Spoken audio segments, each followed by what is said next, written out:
can we do about it? Now, my case to you, and this is the case we want to build over the next 12, 18, 24 months, is we've got to rebuild our economy in a different way for the future. Because if we're going to avoid fear in the eyes of our young people, we've got to build our economy in a different way so they have hope for the future. Now, how do we do that? I want to just say a few things about that. Of course, getting out of the current immediate mess that we're in, where we're in a double-dip recession, is really important, but that's not what I want to focus on. We've got to create a long-term, high-skill economy. Now, it's easy to say that, and lots of people say that, and lots of politicians come and say that. I say we've got to change the way we do things in this country. That we have a culture that doesn't enable business to invest for the long term in the way we need you to do. That's not your fault, that's to do with the culture of our economy and the way it works. So we've set up a long-term review under Sir George Cox, formerly the Institute of Directors, to say how do we change the culture of this economy so it builds an economy for the long term. We've got to change our banking system, in my view. Banker bashing is all very well. This is not about banker bashing. This is about banks that properly serve the country. And I actually think the hundreds of thousands of people who work hard in our banking industry want that to happen as well. We've got a gentleman, Nick Topp, who's over there, who's done a report for us on the British Investment Bank of the future. That's not the whole answer, but I think it's part of the answer to how we create a future for our industry where you really feel you have a banking system you can rely on. I think we need a country that celebrates business. I'm going to come to my famous speech of last September in a moment, but I think we need a country that celebrates business. I'll tell you one of the things that's lived with me most as leader of the opposition, and that's a meeting I had before the Engineering Employers Federation, an event I was doing with the Engineering Employers Federation, and meeting with people from across business. And they said to me, look, we want to get into the schools.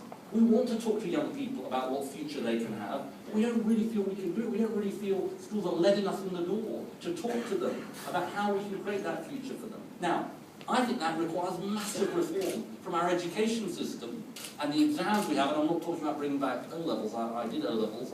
I'm older than Chuka. I'm not talking about that, but a genuinely different vocational system where you actually deliver on parity of esteem with academic qualifications. If you don't do that, you're never going to create the economy of the future. You're never going to get our young people who aren't academically minded to actually feel that they've got a future and a career for the future. But also, not just that, we've got to celebrate successful businesses in this country. Of course the financial sector matters, and I think it really matters to the future of our country, but we've also got to celebrate other businesses too. So, I think we need a country that celebrates business. We also need a government that can be a proper partner with you. And look, I go around the country talking to business, and I know you're frustrated with the banks sometimes, but you're also frustrated with government, because you feel government doesn't really serve us. Government doesn't give us certainty. Government doesn't give us the long-term planning that we need. Other countries do it much better than we do. If we're going to talk about short-termism, we should talk about short-termism not just in the culture we have in our financial sector, but short-termism in government. And that is something we've got to address. And then finally, and this does go to my speech of last September, I think to celebrate business, we need to celebrate the businesses that reflect the values of our country. And I just want to make this point because I think it's really important to be sort of open and frank about this. I gave this speech last September about predators and producers. I think you're all producers, by the way, just for the just for the sake of clarity. But here was my point. Here was my point, and we've been through it as MPs. The press are going through it.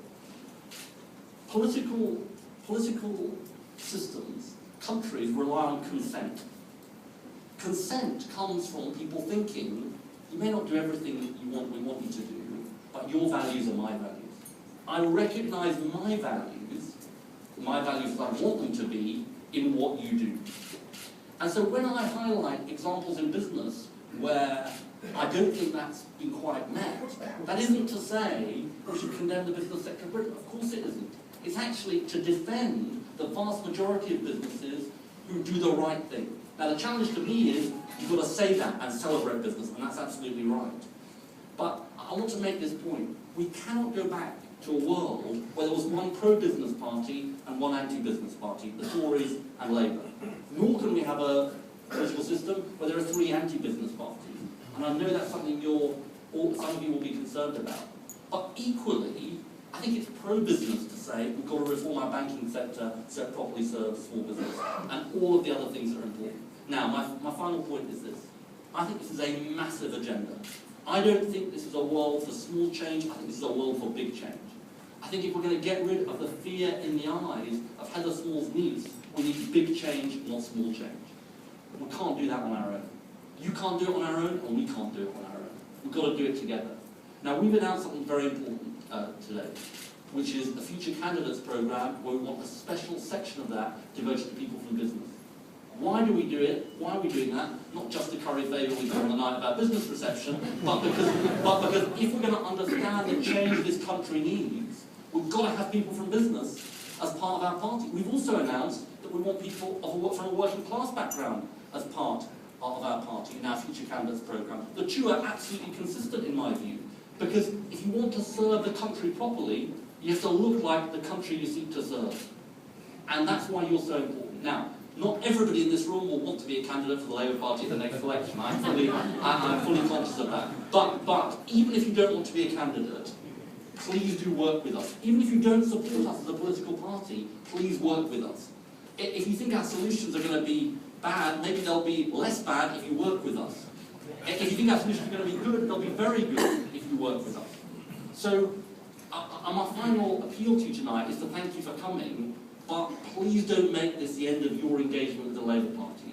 We're going to keep knocking on your door. We're going to keep coming to you. Why? Because as the people who aspire to be the next government of this country, we won't get it right unless we work with you, and we won't change our country in the way we want to if we don't work with you. So thank you very much for coming tonight, and I look forward to working with you over the months and years ahead.